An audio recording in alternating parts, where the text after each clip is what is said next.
भाग 5 corner seat एक स्पर्श काय बोलावं कळलंच नाही त्याला. अगं टी-शर्टवर कुठे ब्लेझर घालू असं म्हणत तो बाहेर पडला. आईला कळच ना. या आजकालच्या शिकलेल्या मुलाचं काहीच कळत नाही. कधी कधी आरशासमोर उभा राहून वेगवेगळ्या टी-शर्टवर कोट घालून बघेल आणि आज म्हणतो टी-शर्टवर कसं घालू.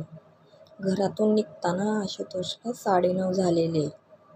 त्याचं घर थिएटरपासून बरंच लांब असल्याने त्याला पोचायला किमान अर्धा तास तरी लागणार होता. मोबाईल सायलेंटवर 3-4 मिस कॉल दिसत होते. नेहमी बसने प्रवास करणारा आशुतोष आज रिक्षात बसला. मोबाईलवर प्रणतीचे मिस कॉल होते. त्याने रिक्षात बसल्यावर तिला कॉलबॅक केला. ती, अरे मी पोचते, तू कुठेस? ऑटोत आहे. ठीक आहे, ये लवकर. तिने फोन ठेवला. घरातून बाहेर पडली. गाडीवरून 20च मिनिटात थिएटरवर. तो येतोय याची तिला खात्री झाली होती. तो रिक्षातून उतरला. 30 रुपये रिक्षावाल्याला दिले अन तो थिएटरकडे निघाला. तिने तिकीट्स काढून ठेवलेले. मूव्हीला आधीच 10 मिनिटं उशीर झाला होता. ते थिएटरमध्ये गेले. तिकीट चेकरने जागा शोधून दिली. ती जागा होती सर्वात शेवटच्या आडव्या रांगेत, उजव्या कोपऱ्यात. A1 and A2. जागेवर जाताना थिएटर पूर्ण रिकामं असल्याचं लक्षात आलं. सुरुवातीच्या 10 मिनिटात फक्त जाहिराती आणि राष्ट्रगीत झालं होतं. प्रणती आज खूप छान दिसत होती. काळ्या रंगाचा टॉप आणि जीन्स. तिच्या गोऱ्यापान शरीरावर काळा रंग अगदी खुलून दिसत होता. अंगाला डिओचा बारीक वास सकाळच्या वातावरणात ताज्या फुलाप्रमाणे टवटवीत दिसत होती. ओठांना लिप बाम लावलेला, हातात खळखळणारं ब्रेसलेट इत्यादी. थिएटरमध्ये सगळा अंधार. स्क्रीनच्या प्रकाशात सगळे सीट दिसत. तिथे 5-6 कपल वेगवेगळ्या कॉर्नरला बसलेली, गर्लफ्रेंडसोबत मूव्ही बघायला. मॉर्निंग शोला का यावं याचं कारण त्याला उमगलं होतं. त्याच्या सीटच्या जवळ एकही कपल दिसत नव्हतं. मनोमन तो खुश झाला होता. बसताना जरा अवघडला होता. मूव्ही सुरू झाला. त्याचं मूव्हीवर लक्ष नव्हतंच मुळी. प्रणती ही मूव्ही मन लावून बघते असं भासवत होती.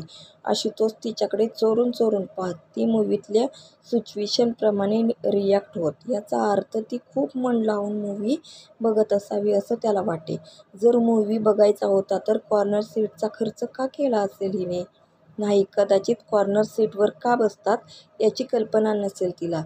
पण काल विषय निघाल्यावर तिनेच मूव्ही ऑफर केली. मग कल्पना कशी नसेल? कदाचित सुरुवातीचा काही वेळ मूव्ही एन्जॉय करायचा असतो असं काही असेल. किंवा योग्य सीनची वाट पाहावी लागत असेल. असं रोमॅन्टिक काहीतरी. पण नीरजा थोडीच कुठली लव्ह स्टोरी आहे. सीट ही माझी परीक्षा तर बघत नसेल. याच्यात किती हिंमत आहे बघत असेल. हो, कदाचित. पण माझं असं थेट हात पकडणं तिला नाही आवडलं तर? काल तर पकडला की. पण कालची गोष्ट वेगळी होती. काल सिच्युएशन तशी होती.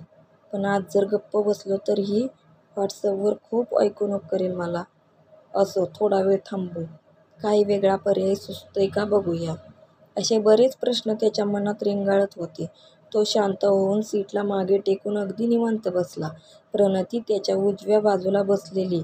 मध्ये एका सीनला प्रणती गालातल्या गालात हसते. आशुतोष तिच्याकडे बघत असतो. किती सुंदर दिसते ना ही. फुलाप्रमाणेच फुलते तेवढीच सुंदर दिसते पण. कशी मधासारखं गोड. कापसाप्रमाणे मृत शरीर हिचं. कसं नाजूक कवळं. गोरीपान त्वचा. नक्षत्रांनाही लाजवेल अगदी अशीच. दुधारी रूप नेहमीच घायाळ करतं. हे हृदय माझं पाखरू. तो तिच्या चेहऱ्यावर फुंकर घालतो. तिचे केस बाजूला होतात. ती डोळे मिटून घेत स्मितहास्य करते. कळी खुलते. तो तिच्यात हरवलेला. हळूच तो तिच्या हाताला पुन्हा एकदा अलगद स्पर्श करतो आणि तिच्या खांद्यावर डोकं टेकवतो. शरीर यष्टी बारीक असल्याने त्याच्या डोक्याचा बॅलन्स जात होता. तिने दुसरा हात त्याच्या गालावर फिरवला. तिने त्याचा हात तिच्या पाठीमागून घेत पोटाशी नेला. पोटाचा स्पर्श होताच त्याच्या अंगावर शहारा आला. तिने त्याच्या खांद्यावर अलगद डोकं ठेवलं. त्याचा हात तिच्या पोटाशी घट्ट झाला. ती सुखावली. तिने मिटून घेतले डोळे. त्याने मान तिच्याकडे वळवली. ती लाजली. तिचं लाजणं म्हणजे चुंबन घेण्यासाठीचा नॉक. तिच्या चेहऱ्यावरून हात फिरवीत आपल्या बोटांनी तिचे डोळे बंद करतो. जवळ जात तिच्या नाजूक गालावर ओठ टेकवतो. तिच्या अंगाचा येणारा सुगंध त्याला मिठीत घ्यायला सांगत होता. त्याचे ओठ गालावरून तिच्या ओठाकडे वळतात. तिच्या श्वासातला उष्णपणा जाणवू लागतो. त्याचे डोळे लालसर होतात. ओठावर ओठ टेकतात. तेवढ्यात ओठ बाजूला सारून ती घट्ट त्याला मिठी मारते. तोही तिला. हात पाठीवरून व कमरेवरून रांगू लागतात. याच धुंदीत तिच्या ब्रेसलेटचा एक छोटा कोपरा त्याच्या पाठीवर घाव करतो. आई शपथ! त्याच्या तोंडून. ती अचानक थांबते. त्याच्याकडे पाहत. काय झालं? तो सहन करत तिचा हात पुढे घेतो आणि तिचा ब्रेसलेट वाजवून दाखवतो. ब्रेसलेटला बारीक असंख्य धारदार टोक असतात. खूप लागलंय का? I am sorry. ते माझ्या लक्षात नाही आलं. म्हणता म्हणता तिचा आवाज दबक्या स्वरात जातो. डोळ्यात हळूहळू पाणी दाटू लागतं. ब्रेसलेट काढून बाजूला टाकते. It's okay dear. Nothing to be a serious. ती पुन्हा त्याला घट्ट मिठी मारते. वेडी कशावरून पण इमोशनल होते. तोही तिला घट्ट मिठी मारतो. तिच्या नाजूक शरीराचा स्पर्श त्याला जाणवतो. तो तिच्या मानेवर चुंबन घेतो. ती लाजते. खळीवर चुंबन घेतो. दोन्ही हातांनी तिच्या चेहऱ्याला स्पर्श करतो आणि ओठांजवळ ओठ नेतो. ओठ टेकवतो. दिवे लागतात. इंटरव्हल. मध्यांतर झालेला असतो. दोघेही सावरतात. त्याला खूप राग येत असतो. तिला हसूच कोसळतं. मध्यांतरात आपल्याच सीटवर बसून मूव्ही सुरू होण्याची वाट पाहतात. 15 मिनिटांच्या वेळानंतर मूव्ही सुरू होतो. आशुतोषला खूप राग येत असतो. मुळातच त्या वातावरणात जाण्यासाठी खूप वेळ लागत असतो.